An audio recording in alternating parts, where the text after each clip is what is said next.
Hello everyone, আজকে আমি আবার চলে এসেছি একটা রেসিপির সাথে। তো আজকে আমি বানাবো ডিম ভাপা, তো সেটাই তোমাদের সাথে শেয়ার করছি। দেখো এখানে আমার ডিম ভাপা বানাতে যে যে ইনগ্রিডিয়েন্টসগুলো লাগছে সেটা হলো টক দই, নারকেল কোড়া, চারমগজ, আর এখানে আমি 3টে ডিম সেদ্ধ করে আধখানা করে কেটে নিয়েছি। আর এখানে আমি 2 রকম সর্ষে নিয়েছি, কালো সর্ষে আর সাদা সর্ষে। তো দেখো এখানে আমার কাঁচা লঙ্কা নিয়েছি 4-5টা, আর পোস্ত নিয়েছি, ধনেপাতা নিয়েছি। তো এই সমস্ত ইনগ্রিডিয়েন্টস দিয়ে আমি একটা পেস্ট বানিয়ে নেব। তো ততক্ষণ আমি তোমাদের বলে দিই যে এরকম যদি তোমরা ভালো ভালো রেসিপি আমার থেকে জানতে চাও তাহলে প্লিজ আমার চ্যানেলটা সাবস্ক্রাইব করে দিও, আর পাশে থাকা বেল আইকনটা প্রেস করে দিও, যাতে আমার নতুন নতুন রেসিপি খুব সহজেই তোমাদের কাছে পৌঁছে যায়, নোটিফিকেশান খুব তাড়াতাড়ি তোমাদের কাছে চলে যায়। তো দেখো এখানে আমি যা যা বলেছিলাম তোমাদেরকে সেই সমস্ত জিনিস দিয়ে একটা পেস্ট বানিয়ে নিলাম।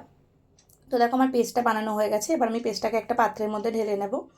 তো আবারও বলছি, প্লিজ আমার চ্যানেলটা সাবস্ক্রাইব করে দিও, আমি খুব ভালো ভালো রান্নার সাথে তোমাদের সামনে হাজির হব।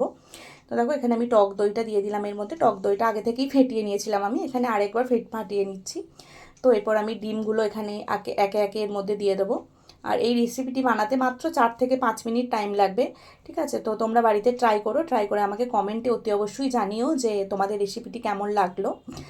তো তোমাদেরকে আমি বলে দিই যে এখানে আমি টক দইয়ের পরে এখানে আমি নুন অ্যাড করছি। ঠিক আছে, নুনটা আমি যেরকম লাগবে টেস্ট অনুযায়ী দিচ্ছি, তোমরা তোমাদের টেস্ট অনুযায়ী দিয়ে দিও। এখানে আমি তোমাদের বলে দিই যে এখানে আমি একটা বড় পাত্র ইউজ করছি, কারণ আগের পাত্রটা আমার ছোট লাগছিল, ছোট মনে হচ্ছিল। তো এরপর আমি ওপর থেকে 2-3 চামচ মতো সর্ষের তেল দিয়ে দিচ্ছি। ঠিক আছে, সর্ষের তেলটা ভালোভাবে দিয়ে দেবো এর মধ্যে। সর্ষের তেল দেওয়ার পরে আমি ওপর থেকে 4-5টা মতো চেরা কাঁচা লঙ্কা দিয়ে দিচ্ছি। তোমরা তোমাদের যেরকম ঝাল পছন্দ করো সেই অনুযায়ী কাঁচা লঙ্কা ইউজ করবে। আর ওপর থেকে আমি এখানে নারকেল কোড়া দিয়ে দিচ্ছি। তো তোমরা প্লিজ আমার চ্যানেলটা সাবস্ক্রাইব করতে ভুলো না। তো দেখো এখানে আমার ডিম ভাপাটা পুরো রেডি করা হয়ে গেছে।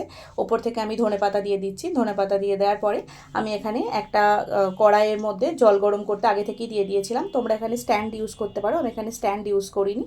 ঠিক আছে, এরপরে আমি এই ডিম ভাপাটা মাত্র 3 থেকে 4 মিনিট মতো ভাপে রেখে দেবো। 3 থেকে 4 মিনিট মতো রেখে দেওয়ার পরে তারপরে আমি এই ঢাকনাটা খুলে নেব।